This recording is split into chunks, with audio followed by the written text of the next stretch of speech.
சரிகமபால இந்த வாரம் ஒருத்தரை எலிமினேட் பண்ணியிருக்காங்க. இந்த வாரம் நடந்த 1-on-1 ரவுண்டு கொஞ்சம் டப்பாகவும் பரபரப்பாகவும் தான் இருந்திருக்கு. கண்டஸ்டன்ட்ஸ் எல்லாரும் நேருக்கு நேராக மோதி ஒரு ஃபயரான சேலஞ்சிங்கான ஒரு பர்ஃபார்மன்ஸை கொடுத்துருக்காங்க. யாரையும் குறை சொல்ல முடியாத அளவுக்கு அற்புதமான பர்ஃபார்மன்ஸை கொடுத்துட்டாங்க. ஜட்ஜஸே நீங்கள் எல்லாரும் இப்படி பாடுனா நாங்கள் எப்படி செலக்ட் பண்ணுறதுன்னு எங்களுக்கே டஃப்பாக இருக்குன்னு ஜட்ஜஸ் எல்லாரும் கண்டஸ்டன்ஸை பாராட்டி யாராவது ஒருத்தரை தான் செலக்ட் பண்ணியிருக்காங்க. ஸ்கோரும் கொடுத்துருக்காங்க.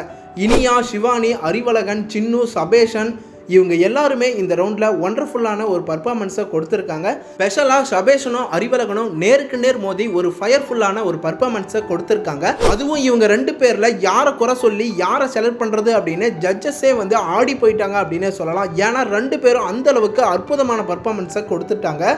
அதனால் ஜட்ஜஸ் எல்லாருமே இவங்க 2 பேரையும் செலக்ட் பண்ணி அசத்திட்டாங்க. சபேஷனும் அறிவழகனும் ரொம்பவே என்ஜாய்மெண்ட்டில் அறிவழகன் சபேஷனை கட்டி பிடிச்சி கொண்டாட்டத்தில் இருக்காரு. இதெல்லாம் பார்க்கும்போது ரொம்பவே சூப்பராக இருக்குது. ஆனால் இந்த ரவுண்டில் ஒருத்தர் எலிமினேஷன் சொல்லும் போதே எல்லாருடைய மனசும் கஷ்டமாயிருச்சு. ஜட்ஜஸுமே எலிமினேஷன் பண்ணும்போது அவங்களோட நேமை சொல்லும் போது கூட எங்களுக்கு கஷ்டமாக இருக்குது. இத்தனை சீசனாக நீங்கள் பாடி வந்திருக்கீங்க, ஸோ என்ன பண்ணுறது, பண்ணி தான் ஆகணும் அப்படின்னு தரங்கனியை இந்த ரவுண்டில் எலிமினேட் பண்ணிட்டாங்க.